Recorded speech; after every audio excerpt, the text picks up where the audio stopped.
आगे अब जो है एक नया कॉन्सेप्ट लेके आते हैं, ठीक है। वो नया कॉन्सेप्ट जो है उसका नाम है, हाँ इनहेरिटेंस हो गया भाई। किसी को कुछ पूछना है इनहेरिटेंस में? ठीक है, चलो। ऊपर में आपने सन में आपने मतलब सन में ग्रैंडफादर का भी डाला, बताया नहीं वो कैसे।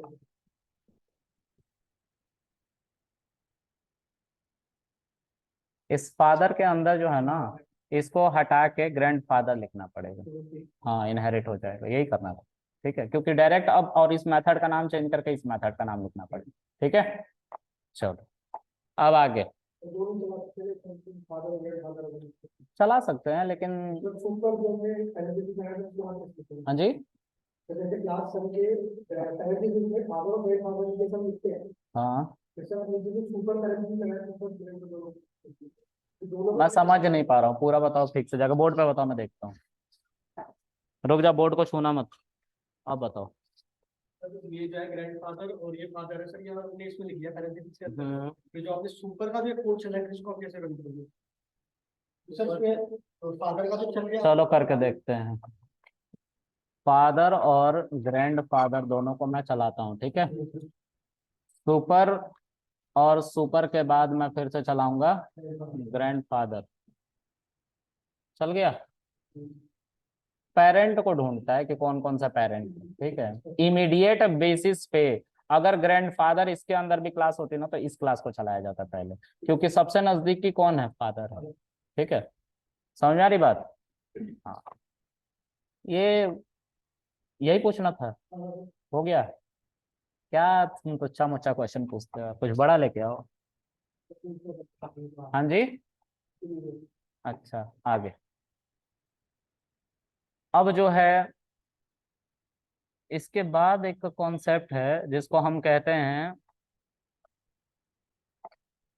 पॉलीमॉर्फिज्म। ठीक है, पॉलीमॉर्फिज्म। तो let's create one more file और हम इसका नामकरण करेंगे किस नाम से,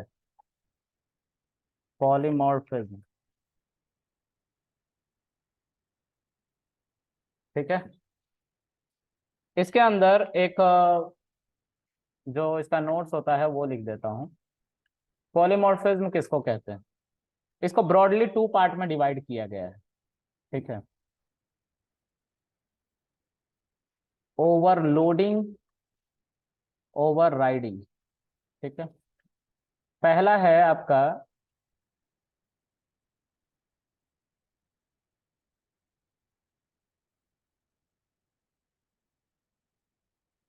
overloading does not supported by Python in case of method। Python में ओवरलोडिंग को नहीं सपोर्ट कराया जाता है मेथड के केस में, मतलब आप फंक्शन नहीं ओवरलोड कर सकते।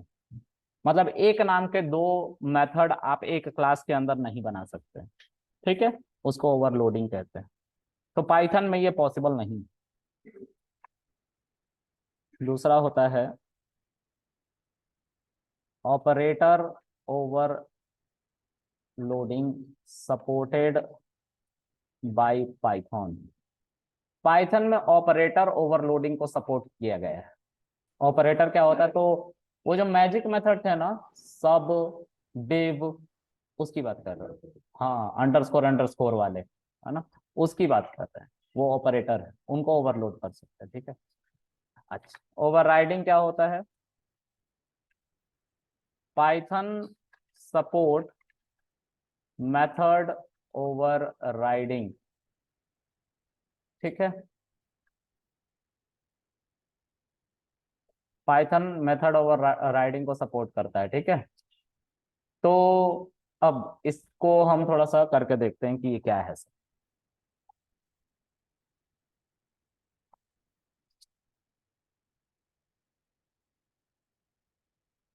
ओ, एक गलती हो गई गाइस, अब ठीक है। ओवरलोडिंग ओवरराइडिंग इन दोनों की बात कर रहे हैं। Overloading does not supported by Python in case of method. क्या होता है ओवरलोडिंग, उसको पहले देख लेते हैं। सबने जावा पढ़ा है? थोड़ा बहुत? चलो कोई बात नहीं, हम पाइथन ही पढ़ेंगे, है ना। चलो देखो, एक क्लास है, पहले ओवरराइडिंग नॉर्मल वाला समझो। ए इज इक्वल टू 10, ये फंक्शन के अंदर भी पढ़ रखा है, और ए इज इक्वल टू 20। अगर प्रिंट ए करूंगा तो क्या होगा, 20 आ जाएगा। तो ये ओवरराइडिंग है नॉर्मल, ना मेथड ना फंक्शन, ये कुछ नहीं है, वेरिएबल ओवरराइड हुआ है, ठीक है। पाइथन ये सपोर्ट करता है, ठीक है। तो पाइथन इसी तरीके से सपोर्ट करता है मेथड को ओवरराइड करना। एक क्लास बनाता हूं और उस क्लास का नाम दूंगा ए क्लास, ठीक है। और इस क्लास में मैं दो मेथड एक ही नाम के बनाऊंगा, ठीक है। तो एक है ऐड मेथड, ऐड मेथड में दो वैल्यूज हम देंगे। दो वैल्यूज कौन कौन सी देंगे, ए कॉमा बी, ठीक है। और सेल्फ तो ऑब्जेक्ट के लिए है, ठीक है। और इसके अंदर हम क्या प्रिंट करेंगे, ए प्लस बी। दूसरा है हमारा एक और मेथड इसी नाम से, पहले इसको चला के देखते हैं, ठीक है। तो समझ में आएगा कि क्या हो रहा था डिफरेंस। तो मैं Krishna is equal to a parenthesis, अब कृष्णा जो ऑब्जेक्ट है उसके ऊपर एक मेथड दिखाई दे रहा है ना। इस मेथड के अंदर तुम्हें दो वैल्यूज डालनी है, 10, 20, 30 आ गया आंसर। ये है मेथड बनाना है एक क्लास में। अभी ओवरलोडिंग वगैरह कुछ नहीं हुआ है ना, ओवरराइडिंग कुछ नहीं हो रहा है, ठीक है। ये नॉर्मल एक क्लास है। अब किसी को इंसान ने मुझसे पूछा कि कृष्णा अगर हम तीन वेरिएबल को, तीन वैल्यूज को ऐड करना चाहते हैं तो कैसे करेंगे। तो हमने बोला कि इस केस में आपको एक और मेथड बनाना पड़ेगा ऐड करके, ठीक है। और सेल्फ कॉमा ए कॉमा बी कॉमा सी ऐसे लिखना पड़ेगा, और यहाँ पे क्या करना पड़ेगा, प्रिंट ए प्लस बी प्लस सी करना पड़ेगा। अब ये नहीं चलेगा, ये एरर आ जाएगा, क्योंकि क्या हुआ उसको देखते हैं। तो कृष्णा के ऊपर एक ही मेथड अभी भी आ रहा है। ओहो, एक ही मेथड आ रहा है सर, दो मेथड बनाया था ना तुमने, ओवरराइड हो गया ना भाई। जो लास्ट वाली है वो मेमोरी में आ रही है, अब ए और बी वेरिएबल वाला तो चला गया। तो इस केस में देखो, कंट्रोल शिफ्ट और टैब को प्रेस करोगे तो डॉक्यूमेंटेशन खुलेगा ए बी सी करके, ठीक है। यहाँ पे जो ए बी सी है, ए की जगह पे 10, बी की जगह पे 20 थोड़ी देर पहले दिए थे, इसीलिए कह रहा था सी की वैल्यू अनडिफाइंड है, उसको तो बताओ। तो अब हम सी की वैल्यू भी बताते हैं, और ये हमारा वैल्यू आ गया, आ गया ना, क्योंकि लास्ट वाला याद था मेमोरी में। तो सर यहाँ पे क्या हुआ, यहाँ पे ओवरराइडिंग हो रही है। ये क्या हो रहा है, मेथड ओवर राइडिंग। अगर तुम लोग को अच्छे से याद आ रहा होगा ना, तो मैंने इसको फंक्शन के अंदर भी बताया था। जब शेरनी ने पूछा था कि क्या हम तीन वैल्यू को नहीं ऐड कर सकते हैं, तो मैंने बोला था कि हाँ कर सकते हैं, लेकिन कुछ जुगाड़ लगा के। और उस जुगाड़ को हम कह रहे थे कीवर्ड आर्ग्यूमेंट।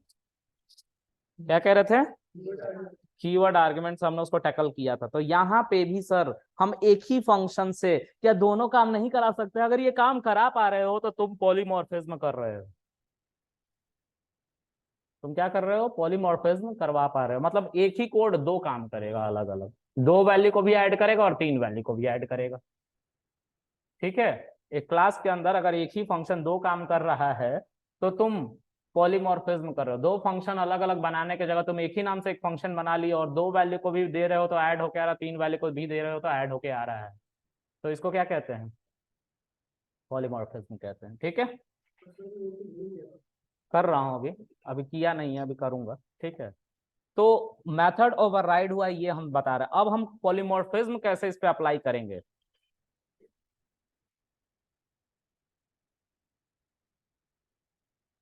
ठीक है। इस पे लिख लो और इसको हटा दो। सिंपल कुछ नहीं करना है, यहाँ पे जीरो कर लेना है, हो गया पॉलीमॉर्फिज्म। चलो इसको थोड़ा सा हम क्रिटिकल वे में भी करेंगे, पहले इसको हम देख लेते हैं। डिफॉल्ट वैल्यू दिया ना, वही तो। हाँ हो गया ना, अब दो भी वैल्यू को ऐड करेगा, तीन भी वैल्यू को ऐड करेगा, पॉलीमॉर्फिज्म हो गया। मतलब एक ही फंक्शन दो अलग अलग काम करेगा, ठीक है। अब हम इसका एक ऑब्जेक्ट बना के फिर से कृष्णा के ऊपर, अब दो वैल्यू भी दोगे तो भी ऐड करेगा, और थ्री वैल्यूज दोगे तो भी ऐड करेगा, देखो।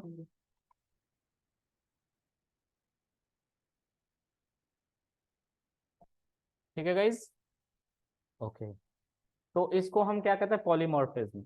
एक और एग्जांपल समझते हैं जो मैं हर क्लास में एग्जांपल देता हूँ, ठीक है। देखो, और वैल्यूज करेंगे तो सर ओवरराइडिंग हो जाएगा। क्या करेंगे सर? तो फोर वैल्यूज ऐड करेंगे तो ओवरराइडिंग हो जाएगा ना सर। 4 वैल्यूज अगर आप ऐड करेंगे तो एरर आ जाएगा। 4 वैल्यूज एक्सेप्ट नहीं किया ओके जाता सर। है यहाँ पे। देखो, क्योंकि यहाँ पे 4 वैल्यूज लेने वाला आर्ग्यूमेंट नहीं, अभी उसी की बात करने जा रहा हूं मैं। देखो, कह रहा कि 5 आर्ग्यूमेंट आपने दे दिए, तो सेल्फ भी तो है जो काउंट हो रहा है। याद है ना, सेल्फ की जगह पे ऑब्जेक्ट उठ के जा रहा है कृष्णा, ठीक है। How many arguments are there? 1 2 3 4। तुमने कितने दिए हैं यहाँ पे आर्ग्यूमेंट? 4 दिए, और एक सेल्फ भी तो है। सेल्फ की वैल्यू भी तो काउंट हो रही है बाय डिफॉल्ट, इसलिए 5 कह रहा है। कह रहा है कि कितने चाहिए थे हमें? 4 चाहिए थे, और तुमने दे कितने दिए हैं? 5। ठीक है, चलो एक काम करते हैं। अब मैं एक ऐसा कोड लिखने जा रहा हूं जो 2 वैल्यू को भी ऐड करता है। सॉरी, एक ऐसा कोड लिखने जा रहा हूं, एक ही फंक्शन होगा मेरे पास, एक ही फंक्शन होगा एक क्लास के अंदर, जिसको मेथड हम कहते हैं। देखो, ये क्लास बना रहा हूं पैटर्न करके, ठीक है, ध्यान से सुनना। इसके अंदर एक मेथड बनाने जा रहा हूं एरिया, ठीक है। लेकिन ये 2 अलग अलग शेप का एरिया बताएगा। पहला है, ओह, दुखी कर दिया इसने। हाँ, एक है हमारा रेक्टेंगल, सॉरी ट्राइंगल, और दूसरा है हमारा स्क्वायर, ठीक है। एक है हमारा ट्राइंगल और दूसरा स्क्वायर। ट्राइंगल का एरिया क्या होता है? Base into height. और स्क्वायर का एरिया क्या होता है? ए स्क्वायर, ठीक है। अच्छा, थोड़ा सोचो ध्यान से। अगर ये पहला आर्ग्यूमेंट और ये दूसरा आर्ग्यूमेंट है, ये पहला आर्ग्यूमेंट हमारे फंक्शन का और ये दूसरा आर्ग्यूमेंट है, तो क्या हम पहला आर्ग्यूमेंट का ही स्क्वायर नहीं लिख सकते हैं? अच्छा चलो, इसको करके देखेंगे तो समझ में आएगा, ठीक है। पहले देख लो। यहाँ पे देखो, एरिया नाम का एक मेथड बनाता हूं, और इसमें प्रॉब्लम तुम लोग को बताता हूं क्या है। देखो, ये area of rectangle, sorry triangle निकालने वाला फॉर्मूला था, तो इसके अंदर हम प्रिंट करेंगे क्या? 0.5, जिसको 1.2 भी कहते हैं, इनटू बेस इंटू हाइट। अगर हम इसका ऑब्जेक्ट बना दें, ठीक है, तो कृष्णा डॉट एरिया, और एरिया के अंदर अगर 10, 20 कर दूंगा तो जो भी निकल के आए, ओहो, सेल्फ नहीं लिखा है। सेल्फ देखो यहाँ पे मिसिंग है ना, तो लिखो यहाँ पे सेल्फ। हाँ, अब ठीक आ रहा है। 100, 1/2 बेस इंटू हाइट, ठीक है। अच्छा, अब area of rectangle, sorry square निकालना चाहते हो, तो इससे तो नहीं निकलने वाला एरिया ऑफ स्क्वायर, नहीं निकलेगा। कैसे निकलेगा? तो हमें कुछ जुगाड़ लगाना पड़ेगा। हम ऐसा कर नहीं सकते हैं सर, एक वैल्यू को डिफॉल्ट वैल्यू मान ले, ऐसा तो कर सकते हैं ना। लेकिन इसमें एक समस्या है। समस्या क्या है सर? इसके अंदर एक कंडीशन लिखनी पड़ेगी। अगर h की वैल्यू 0 के बराबर हो गई, क्योंकि बाय डिफॉल्ट छोड़ेंगे तो 0 के बराबर ही तो हो जाएगी h की वैल्यू, कुछ अपडेट ही नहीं होगा। अगर एक आर्गुमेंट दोगे तो वो एक आर्गुमेंट कहाँ चला जाएगा? b में। तो h की वैल्यू बाय डिफॉल्ट 0 रह गई ना। तो हम उसी को कंडीशन में चेक कर रहे हैं बैठ के। h की वैल्यू अगर 0 के बराबर है तो हम निकालेंगे एरिया ऑफ स्क्वायर, ठीक है। और यहाँ पे हम लिखेंगे b इंटू बी, यानी कि b का स्क्वायर। भाई, तुम b मानो या a मानो या कुछ भी मानो, है तो एक साइज ही ना, एक एज ही ना, उसका ही तो एरिया निकालना है, ए स्क्वायर। उसको b में मानो, a में मानो, h में मानो, क्या फर्क पड़ना है। और अगर कहीं तुमने h की वैल्यू 0 नहीं, मतलब कि तुमने दोनों आर्गुमेंट दे दिए एक साथ, तो हम बाय डिफॉल्ट क्या निकाल देंगे? एरिया ऑफ ट्राइंगल, ठीक है, क्लियर है? मतलब इससे गलती नहीं होगी, डोंट वरी। ये स्ट्रिंग है, हद कर दिया तुमने भी। चलो, एरिया ऑफ ट्राइंगल 100.0। अब इसी में एरिया अगर हम निकालना है स्क्वायर का तो सिर्फ 10 दोगे तो 100 आएगा। ठीक है, देख रहे हो ना, एरिया ऑफ स्क्वायर निकल के आ रहा है, तो इसको कहते हैं पॉलीमॉर्फिज्म। अलग अलग आप फंक्शन मत बनाओ, अगर अलग अलग मेथड क्लास के अंदर मत बनाओ एक ही नाम के, क्योंकि वो तो ओवरराइड हो जाएगा ना। आप एक काम करो, उसके अंदर कंडीशनल प्रोग्रामिंग करके और पॉलीमॉर्फिज्म को अप्लाई कर दो, एक ही मेथड आपके 2-3 काम करने लगता है। तो पाइथन में ऐसे मेथड ओवरलोडिंग को अचीव किया गया है ओवरराइडिंग की मदद से। ठीक है, कंडीशंस लगा लगा के। ठीक है, तो ये हमारा ओवरलोडिंग के कॉन्सेप्ट को खत्म कर देता है जो जावा में है। जावा ओवरलोडिंग को सपोर्ट करता है, पाइथन कहता है हम ओवरराइडिंग को सपोर्ट करेंगे। ठीक है, ओके, तो इतना समझ में आया सबको? All right. अब एक तुम लोग को बात बताऊं, इतना लिखने की भी जरूरत नहीं थी, इतना लिखने की भी जरूरत नहीं थी, बट जो भी हो, चलो आगे देखते हैं। नहीं पूरी करेंगे बात, इस बात में बहुत कॉम्प्लिकेशंस हो जाएंगे। हाँ बोलो। Sir area of triangle float में है और एरिया ऑफ स्क्वायर मतलब नॉर्मल इंटीजर में क्यों? क्या? सर मैं कह रही हूँ कि जो हमारा एरिया ऑफ ट्राइंगल का जो आंसर 100.0 आ रहा है वो फ्लोट में क्यों है और एरिया ऑफ स्क्वायर इंटीजर में क्यों है? अच्छा, इंटीजर से तुम्हें परेशानी हो रही है? चलो नहीं सर, बस मैं जानना चाहती हूँ। हम इसको इंटीजर के समस्या को ही खत्म करके रख देते हैं। अब बताओ, अब ठीक है ना? 1.0 इंटीजर में कन्वर्ट कर दिया हमने, ठीक है। अब कोई दिक्कत तो नहीं है, अब किसी भी चीज को तुम 1 से मल्टीप्लाई करोगे तो उसका आंसर सेम होगा। ठीक है भाई, इन दोनों में इंटीजर वैल्यूज थे, इसीलिए वो इंटीजर में आ रहा था ये वैल्यू, फ्लोट में नहीं आ रहा था। ठीक है, ठीक है शेरनी। हाँ सर। हाँ, बहुत उम्दा क्वेश्चन था वैसे, मेरा दिमाग ही खराब हो गया। चलो अब आगे आगे देखते हैं गाइस। Operator overloading,